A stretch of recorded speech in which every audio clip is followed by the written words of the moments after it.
الله أنه لا إله إلا هو والملائكة وأولو العلم قائما بالقسط لا إله إلا هو العزيز الحكيم. دروس من الحرم.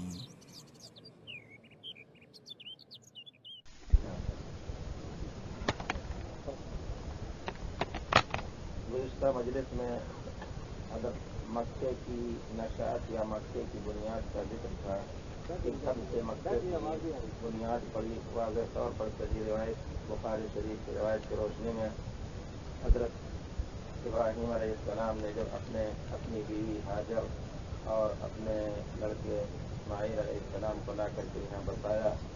حضرت اسماعیل علیہ السلام بڑے ہو گئے, شادی بھی ان کی ہو گئی جرہم قبیلے میں. حضرت ابراہیم علیہ السلام ان کی زیارت کے لیے آئے تو وہ جا چکے تھے شکار کے لیے, روزی تلاش کرنے کے لیے.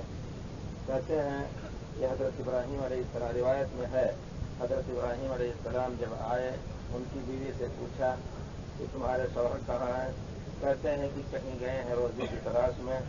پھر ان کی بیوی سے پوچھا کہ تمہاری زندگی کیسے گزر رہی ہے, تم کس حال میں ہو؟ تو بیوی نے شکایت کی کہ ہماری حالت اچھی نہیں ہے, بہت بری حالت گزر رہی ہے, بہت تنگی اور کرسی میں گزارا ہو رہا ہے.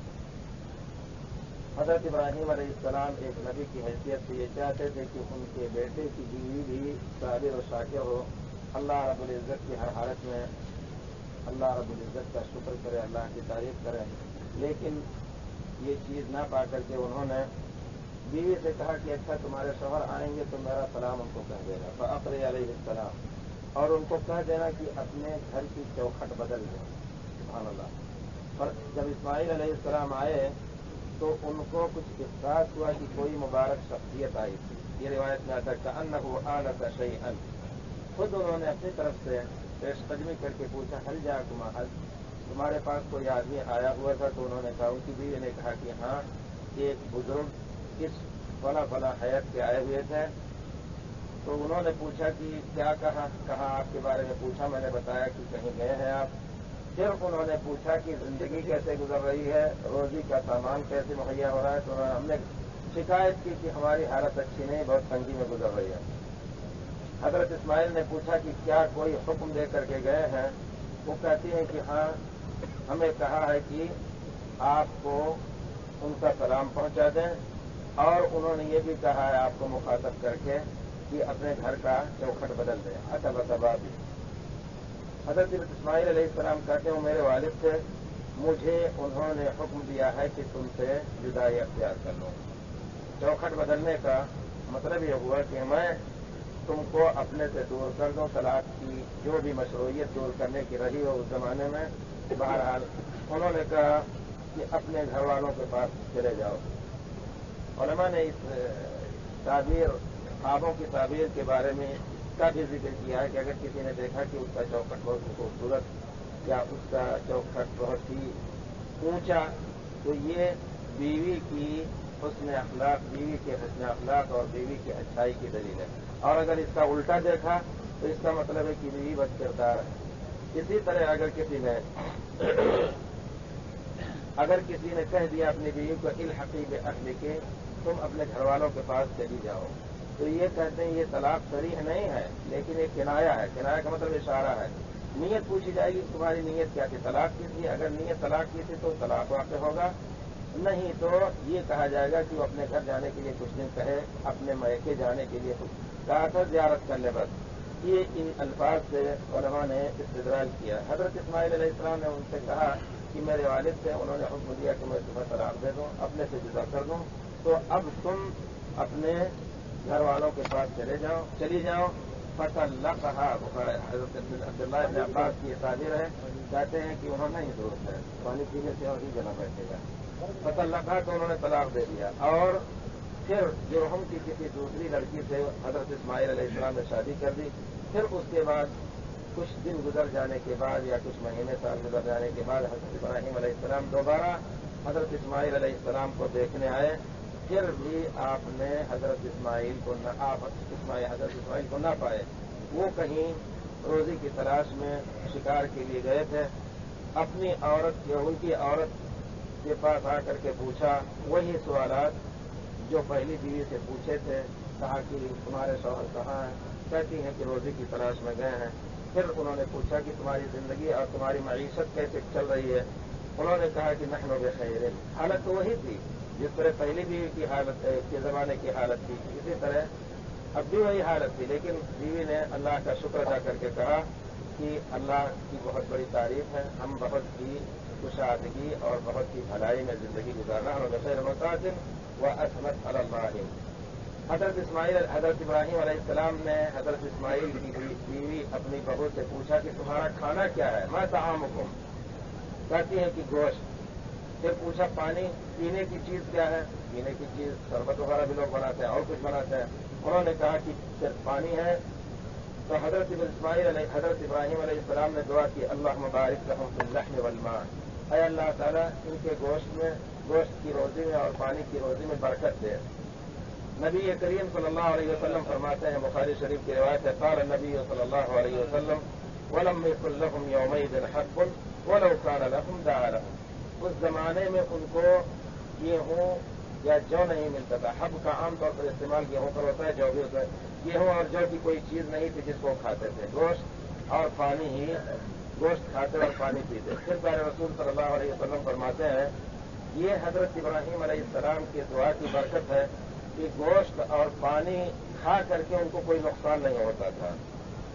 دوسری جگہ پر کوئی خالی گوشت پی کر کھا کر کے اور پانی پیے تو اس کو نقصان ہوگا، لیکن حضرت اسماعیل علیہ السلام کے گھر والوں کو آیا ان کو کوئی نقصان نہیں ہوا۔ فہما لا يخلو علیہما احد الا لم یعطہ، پیارے رسول صلی اللہ علیہ وسلم کہتے ہیں کہ گوشت اور پانی کے اجتماع سے آدمی کے جسم کی موافقت نہیں ہوگی، یعنی اس سے اس کو نقصان پہنچے گا، لیکن حضرت ابراہیم علیہ السلام کی دعا سے ان کو کوئی نقصان نہیں ہوتا تھا بلکہ فائدہ ہوتا تھا۔ پھر اس کے بعد حضرت ابراہیم علیہ السلام نے کہا کہ تمہارے شوہر آئیں تو ان کو میرا سلام پہنچانا اور ان کو کہہ دینا کہ اپنے چوکھٹ کو ثابت رکھیں، بدلے نہیں۔ جب حضرت اسماعیل علیہ السلام آئے تو پھر ان کو ایک نبی کی مہک محسوس، جیسا کہ بعض روایت میں آیا ہے کہ حضرت ابراہیم علیہ السلام کی مہک اور خوشبو ان کو محسوس ہوئی۔ انہوں نے پوچھا کہ کوئی آدمی تمہارے پاس آیا تھا؟ انہوں نے کہا کہ ہاں ایک بزرگ آئے تھے جو بہت ہی اچھی حیات، اچھی شکل صورت کے تھے اور ان کی بڑی تعریف کی حضرت ابراہیم علیہ السلام کی ان کی بیوی نے۔ انہوں نے مجھ سے آپ کے بارے میں پوچھا تو میں نے بتایا۔ پھر انہوں نے پوچھا کہ کیسے زندگی گزر رہی ہے تو میں نے کہا الحمدللہ بہت ہی اچھی حالت ہے ہم لوگوں کی۔ کیا حضرت اسماعیل نے پوچھا کہ کیا تمہیں کسی چیز کی وصیت اور نصیحت کر کے گئے ہیں؟ کہا ہاں، انہوں نے آپ کو سلام کہنے کو کہا ہے کہ میں آپ کو ان کا سلام پہنچا دوں، اور یہ بھی کہا ہے کہ اپنے چوکھٹ کو ثابت رکھیں، بدلے نہ۔ حضرت اسماعیل علیہ السلام نے جس طرح پہلی بیوی سے کہا تھا اسی طرح یہاں بھی کہا کہ یہ ہمارے والد تھے اور تم میری چوکھٹ ہو، مجھے حکم دیا ہے کہ تم کو اپنے قسمت میں ہمیشہ کے لیے رکھوں۔ تم لبثانہم ما شاء، پھر حضرت ابراہیم علیہ السلام چلے گئے۔ کچھ دنوں کے گزرنے کے بعد آئے، اسماعیل علیہ السلام کو پایا زمزم کے پاس ایک بڑا درخت، ضوحا کہتے ہیں، چھوٹا درخت نہیں تھا، بڑا درخت تھا ایک کوئی قسم کا، اس کے نیچے بیٹھ کر کے وہ تیر اپنے درست کر رہے تھے، تیر بنا رہے تھے۔ یبری النبل، وہ تیر کی لکڑی جو ہوتی ہے جس کو چھیل کر کے اور جس کو کاٹ پیٹ کر کے برابر کیا جاتا ہے، اس طرح وہ برابر کر رہے تھے۔ حضرت ابراہیم علیہ السلام کو جب دیکھا حضرت اسماعیل نے، کھڑے ہوئے اور گئے اپنے والد کو پہچانا، جس طرح ایک بیٹا اپنے والد کے ساتھ پیش آتا ہے اور ایک باپ اپنے بیٹے کے ساتھ شفقت کے ساتھ پیش آتے ہیں، اسی طرح دونوں نے اپنے وہ مراسم ادا کیے۔ فصنعا کما یصنع الوالد بالولد والولد بالوالد، بخاری شریف کی روایت ہے۔ پھر حضرت ابراہیم علیہ السلام نے حضرت اسماعیل سے کہا اسماعیل، اللہ تعالیٰ کا حکم ہے کہ اللہ نے ہمیں ایک حکم دیا ہے۔ تو حضرت اسماعیل نے کہا والد محترم، اللہ کا حکم آپ کر گزرے، اللہ تعالیٰ نے جو کچھ کہا ہے، جو حکم دیا ہے اس کی تعمیل فرمائے۔ حضرت ابراہیم علیہ السلام کہتے ہیں کہ مجھے تمہاری مدد کی ضرورت ہے،